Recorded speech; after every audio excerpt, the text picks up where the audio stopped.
ஜென்ம ஜென்மோ ஜென்மி ஸ்ரீச்சரண் ஸ்ரீ பாக்ய சாய். அனைவருக்கும் சாய் சுப நமஸ்காரங்கள். நிலக்கோட்டையிலிருந்து சாய் உமேஷ். அஷ்டவக்ர கீதை 13ஆம் அத்தியாயம். ஜனக மன்னரின் மகிழ்ச்சி கூறல் 4. சம்சார சாகரத்தில் உழன்று கொண்டிருக்கும் யோகிகள் வேறு வழியின்றி உலகிற்காக சில செயல்களை செய்ய வேண்டியுள்ளது, சில செயல்களை தவிர்க்க வேண்டியுள்ளது. ஆனால் நானோ அந்த செயலற்ற செயல்களின் உணர்வுகளை அழித்துக் கொண்டு விட்டதினால் நான் பேரானந்த நிலையிலான மகிழ்ச்சியுடன் உள்ளேன். விளக்கம். இதன் மூலம் ஜனகர் என்ன தெரிவித்தார் என்றால், சம்சார சாகரத்தில் வாழ்பவர்கள் நடப்பதும் அலைவதும் உட்கார்ந்து இருப்பதும் சுற்றி அலைவதும் போன்ற சில செயல்களை செய்ய வேண்டியுள்ளது. அதே போல சில செயல்களை தவிர்க்கவும் வேண்டியுள்ளது. அந்த நிலை ஆண்டியானாலும் சரி அரசனானாலும் சரி இருவருக்குமே சமமாக பொருந்தும்.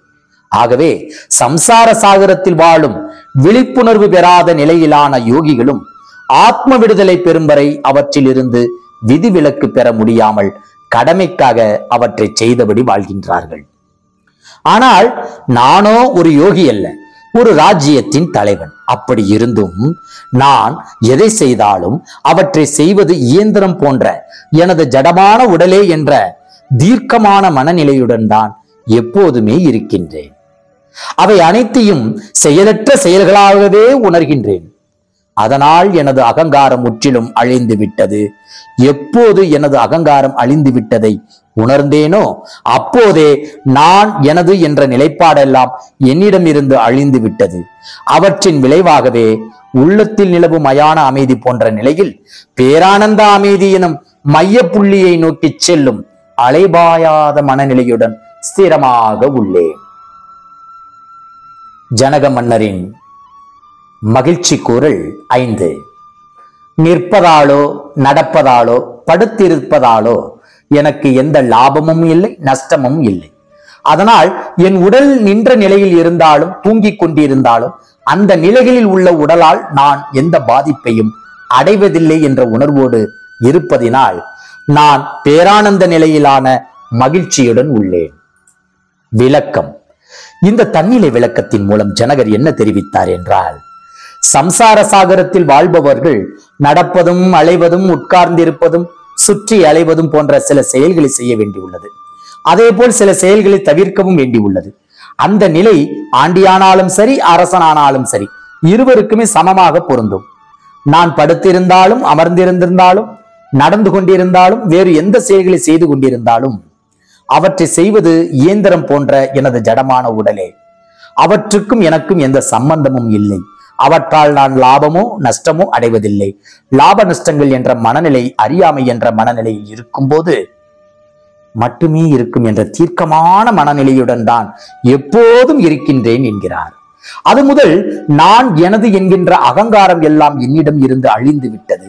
அவற்றின் விளைவாகவே உள்ளத்தில் நிலவும் மயான அமைதி போன்ற சூழ்நிலையில் பேரானந்த அமைதி எனும் மையப்புள்ளியை நோக்கி செல்லும் அலைபாயாத மனநிலையுடன் ஸ்திரமாக உள்ளேன் என்கிறார்.